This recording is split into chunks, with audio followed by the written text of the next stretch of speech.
여러분 안녕하십니까. 22년차 보험 설계사 김승범입니다. 오늘은 여러분들께 MG손해보험 사태에 대해서 좀 말씀을 좀 드리도록 하겠습니다. 네. 저는 이제 보험 대리점을 운영을 하고 있습니다. 저 혼자 이제 보험 영업 및 총무, 사고 처리 혼자 다 하고 있는데, 저도 여러 보험사와 제휴를 통해서 그 보험사의 상품을 소비자들한테 판매하는 그런 보험 대리점을 하고 있는데, 저는 개인적으로 MG손해보험 상품을 취급하고 있지는 않습니다. 네. 한때는 한번 해볼까도 생각했었는데, 이상하게 MG손해보험하고는 인연이 닿지 않아서 MG손해보험 상품을 취급하고 있지 않습니다. 그래서 MG손해보험의 이번 사태에 대해서 아주 정확하게 롯데손해보험은 제가 취급하고 있는 대리점, 취급하고 있어서 제가 좀 더 이렇게 정확한 정보를 여러분들께 안내해 드릴 수 있는데, MG손해보험에 대해서는 제가 많이 아는 바는 없습니다. 그러나 제가 이제 보험 설계사만 22년째 하다 보니까 MG손해보험을 가입하신 분들, 그리고 그분들이 어떤 MG손해보험에 어떤 상품을 가입했는지는 제가 줄기차게 봐왔기 때문에, 그래서 몇 가지 좀 정리해서 여러분들께 좀 말씀을 드리고자 방송을 켰습니다. 며칠 전에 이제 자기가 MG손해보험 상품을 가입하고 있다는 겁니다. 그래서 자기가 가입한 MG손해보험 상품을 좀 봐달라고 했는데, 상품이 좋아요. 제가 설계했더라도 그렇게 했을 상품으로 가입을 하셨더라고요. 그리고 갱신도 하지 않습니다. 비갱신이고 보험료도 3만원대라서 비싸지도 않습니다. 진단금 규모도 그 정도면 만족하고요. 그러니까 즉 깔 게 없다. 근데 이분도 이제 이거를 MG손해보험 사태에 발맞춰서 이거를 해약해야 되나 어쩌야 되나 이제 그런 고민을 하신 겁니다. 종합건강보험을 가입하신 겁니다. 그래서 저는 해약하지 마시라고 제가 말씀을 드렸습니다. 그래서 예금자 보호제도가 법으로 지금 명문화되어 있습니다. 예금자 보호제도는 5천만 원까지 보험금, 내가 암에 걸려서 진단금을 받을 때 받는 걸 보험금이라고 하고요. 그리고 내가 만약에 해약해서 받는 돈을 해약 환급금이라고 하는데, 보험금과 해약 환급금을 포함해서 1인당 5천만 원까지는 MG손해보험이 파산하더라도 나라에서 줍니다. 나라 예금보험공사에서 주도록 되어 있습니다. 그래서 지금 그때 저한테 전화 오신 분이 가입한 암진단금이 3천만 원이고 뇌혈관 1,000만 원, 허혈성 심장질환 1,000만 원 해서 3만 원대 가입을 하고 계셨기 때문에, 지금 선생님 같은 경우는 굳이 해약할 필요가 없다. 이게 다 합쳐봐야 예금자 보호제도 안에 다 들어옵니다. 그래서 굳이 해약하실 필요가 없다, 그 말씀을 드렸는데, 그래도 불안하다고 하셔서, 그건 MG손해보험이 불안한 게 아니라 혹시 대한민국이 불안해서 해약하신다면 제가 이해할 수 있는데, 예금자 보호제도가 있기 때문에 굳이 해약하실 필요는 없다, 이 말씀을 드렸습니다. 실제로 MG손해보험 가입자 중에서 해약 환급금이 5천만 원이 넘는 계약자들이 거의 없죠. 기업들이라든가 그런 경우 대형 저축성 보험을 가입했다든지 그런 환급금이 큰 상품을 가입한 기업들만 빼놓고는 일반 소비자들 같은 경우에는 크게 어떤 손해를 보기는 좀 어렵지 않을까. 실손보험도 마찬가지입니다. 실손보험 내 병원 가는데 병원비가 5천만 원, 그렇게까지 나오겠습니까? 어찌됐든, 그래서 MG손해보험을 지금 갖고 계신 걸 해약하는 거는 바람직하지 않다라고 좀 생각이 되고요. 그리고 이 MG손해보험 어렵다는 걸 이유로 MG손해보험 기가입자들한테 전화를 해서 이거 해약하고 나한테 새로 가입하세요라고 이런 저급한 영업을 하시는 분들이 좀 많다고 들었는데, 그거는 바람직하지 않다라고 생각이 됩니다. 만약 MG손해보험에 한 3만 원짜리 정도 보험이 가입하고 있는데, 본인이 판매하는 보험회사 상품이 2만 원, 만 원대라면 그거 해약하고 새로 가입하시는 것도 좋습니다. 그러나 보험 상품이 3만 원대인데 이거 불안하니까 해약하시고, 이거 이 회사는 안전하고 진짜 대한민국에서 넘버원을 회사니까 10만 원대로 가입하셔라, 이런 허황된 얘기를 하는 설계사들이 좀 종종 있는 것 같습니다. 그런 분들 말에 속으시면 안 됩니다. 네, 속으시면 안 됩니다. 제가 MG손해보험도 마찬가지입니다. MG손해보험도 그간 무해지 상품을 많이 파는 그런 회사 중에 하나입니다. 물론 롯데손해보험이 1등이지만 MG손해보험도 그런 무해지 환급형 상품을 굉장히 많이 팔았습니다. 흥국화재도 많이 팔았고요. 그래서 이번에 그 지급 여력 비율을 나타내는 킥스에서도 점수가 MG손해보험이 많이 깎였습니다. 뭐 깎이고 뭐 회사에 또 문제도 있었고, MG손해보험의 가장 큰 문제는 이게 회사가 어렵다 이 얘기가 이미 4, 5년 전부터 계속 돌았었습니다. 그러면 어떻게 되겠습니까? 그런 얘기가 돌면 영업이 안 됩니다. 영업이. 그러니까 기존 고객이 내는 보험료만 가지고 이 회사가 돌아가지 않습니다. 계속 신규 보험 가입자를 받아야 되는데 신규 영업이 막히는 겁니다. 그러면 이게 뭐 노조의 뭐 비리로 회사가 어려워지고 뭐 그런 게 있을지 없을지 모르겠습니다만, 그런 게 뭐 얼마나 크겠습니까? 그러나 신규 영업이 안 되면 보험사가 이게 운영이 제대로 되지 않습니다. 더더군다나 메리츠에서 이번에 그 MG손해보험 인수를 이제 못하겠다라고 이제 한 게 뭐 노조의 어떤 뭐 방해 뭐 그런 얘기를 자꾸 하시는데, 솔직히 MG손해보험은 이걸 계약을 인수하기가 조금 그랬던 게, 뭐 일단은 MG손해보험이 뭐 124만 명의 어떤 고객을 갖고 있다고 하는데, 그 중에서 실손보험은 사실은 뭐 보험사들 입장에서 메리트가 없습니다. 메리트가 없습니다.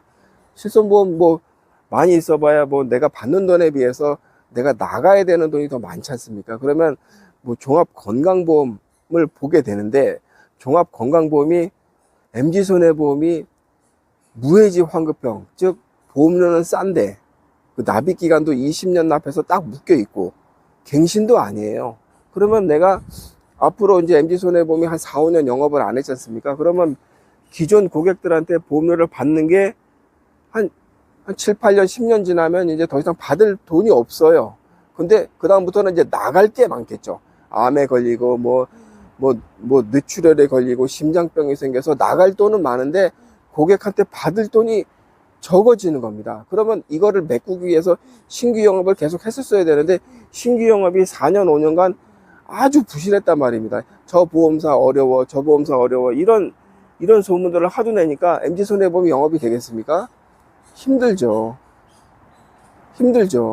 그러니까 고객의 보험료가 납입이 끝나면 새로운 가입자가 들어와서 또 납입을 해주고, 이게 계속 사이클이 돌아야 되는데 이 사이클이 돌다가 멈춘 겁니다. 한 4, 5년. 그러면 당연히 보험사가 어렵죠. 그리고 이 보험사가 뭐 메리츠가 뭐 실사를 안 했다, 이건 뭐 굳이 실사할 필요도 없습니다. 여기 보험업계에서는 뭐 이번 달 뭐 MG손해보험 매출 얼마 있다, 이거 다 압니다, 서로들. 네. 그리고 어떤 상품으로 팔았다, 이거 서로들 다 압니다. 굳이 실사할 필요가 없어요. 그래서 MG손해보험의 가장 큰 문제는 어렵다라고 이제 서로 간에 이제 소문이 내고 그게 와전되고 과장되는 바람에 신규 영업을 못했다. 제가 볼 때 그게 가장 큰 이유지 않은가, 뭐 그런 생각이 좀 들고요. 그런 게 좀 안타깝습니다. MG손해보험 상품이 상당히 좋았거든요. 제가 고객들한테 제안서를 줬을 때 뭐 MG손해보험으로부터 제안서를 받았다 그러면, 당신 김승범 씨가 나한테 준 제안서나 MG손해보험이 우열을 가리기가 힘들 정도였다, 이런 얘기를 제가 많이 들었었거든요. 그래서 제가 제안서를 주고 어떤 설계사가 삼성화재 제안서가 들어왔다 그러면, 이건 제가 백발백중 다 이기죠. 이거 제가 어떻게 칩니까? 그런데 MG손해보험 제안서가 들어왔다 그러면 이건 알 수 없게 됩니다. 네, 저도 싸게 들어갔습니다만 MG손해보험 상품도 싸게 설계가 되거든요. MG손해보험 상품 좋습니다. 생각보다 좋아요. 네. 그래서 그 킥스라는 것도 제가 저번 시간에도 킥스에 대해서 좀 말씀을 드렸는데, 이게 참 좀 뭐라고 표현해야 되나? 킥스를 이제 그 보험사의 지급 여력 비율을 결정하는 게 정부 당국인데, 금융 당국인데, 금융 당국 입장에서도 보험사가 어려워지고 지급 여력 비율이 낮아지면 이게 공적 자금이 들어가니까 이게 국민을 뭐 세금을 절약하겠다, 그런 건 맞는데, 그러면 킥스를 만족시키는 상품이라는 게 도대체 뭐냐? 첫 번째, 보험료가 비싸야 돼요. 그리고 납입 기간이 20년에서 끝나면 안 됩니다. 갱신하면서 10만원, 20만원 계속 갱신해서 올라가야 됩니다. 그러면 그렇게 비싸고 납입 기간도 길고 갱신하고 뭐 이런 상품을 많이 팔면은 킥스 점수가 올라가게 됩니다. 그러면 지급 여력 비율이 내가 자본 투자를 안 해도 지급 여력 비율이 올라가게 됩니다. 그러면 이게 보험 가입하는 행위 자체가, 여러분, 내가 암보험 가입하는데 국가와 민족의 발전을 위해서 세금을 절약하기 위해서 내가 암보험에 가입합니까? 뭐 그렇게 암보험 가입하신 분들 계세요? 내가 뭐 저기 그 상해보험 가입하는데 국가와 민족의 뭐 무궁한 발전을 위해서 내가 보험에 가입합니까? 그런 거 아니지 않습니까? 내가 그러면 조금이라도 더 보장 좋고 조금이라도 좀 보험료가 싼데 가입하는 게 인지상정이지 않습니까? 굉장히 그 보험에 가입하는 게 되게 주관적인 경제행위고, 그런데 내가 보험사의 지급 여력 비율을 위해서는 비싼 보험을 가입해 줘야 된다. 이게 조금 말이 됩니까? 그렇지 않습니까? 저는 잘 모르겠네. 그러니까 여러분들께서 이제 유튜브에 보시면 뭐 킥스가 낫다, 뭐 이 보험사 가입하지 마라. 그러니까 바꿔놓고 생각해보면 그렇습니다. 그 지급 여력 비율이 킥스 제도의 도입으로 인해서 지급 여력 비율이 낮아진 회사들은 그동안 소비자들을 위해서 좋은 상품을 판 보험사다, 그렇게 바꿔서 생각할 수도 있다니까요, 지금에. 네. 그리고 난 아무것도 안 했는데 우리가 갖고 있는 그 계약건들이 그 유해지 상품, 비싸고 갱신형이고 소비자들이 도저히 못 내겠네, 진짜 더러워서 진짜 짜증나, 이런 상품을 많이 그 보유한 회사들은 킥스 지급 비율이 높아지는 겁니다. 네. 이걸 어떻게 봐야 될지 모르겠습니다. 그러면 정부 당국에서는 앞으로 그런 소비자들을 위한 상품이 아니라 보험사를 위한 상품을 많이 팔면 킥스 비율이 높아진다라는 건데, 이게 맞는 건지 잘 모르겠습니다. 그러니까 정부 입장에서 이렇게 하는 게 맞는 건지, 물론 MG손해보험이 보유 계약이 갱신형이 굉장히 많고 비싼 계약이 많다 그러면은 메리츠 화재가 그걸 왜 인수 안 했겠습니까? 당장 하죠. 근데 메리츠 화재 입장에서 봤을 때도 MG손해보험이 갖고 있는 계약들이 그렇게 별 메리트가 없는 겁니다. 곧 납입이 다 끝난다니까요. 그렇다고 신계약이 지금 많이 들어온 것도 아니고. 그러니까 인수가 안 되는 겁니다. 그러니까 이제 그 예금보험공사 같은 데서는 이런 보험, 앞으로 이제 그 우리가 혹시 보험사가 어려워지면 매각을 할 때 방해가 되는, 혹시 매각이 제대로 안 돼서 예금보험공사에서 5천만 원 그 지급 보증을 해줘야 되는 그 상황에 몰리지 않기 위해서 앞으로 이런 상품을 좀 많이 팔아라, 이제 그런 입장일 수도 있겠다 생각이 들기도 합니다. 그러나 이게 참, 보험 소비자들이 아까도 말씀드린 것처럼 국가와 민족의 어떤 무궁한 발전을 위해서 내가 암보험을 가입한다, 이렇게 생각하기는 좀 어렵지 않습니까? 네. 그래서 MG손해보험으로 참으로 안타깝다는 생각이 듭니다. 제가 그 라이벌로 생각했던 그 상품들이 좀 많았거든요.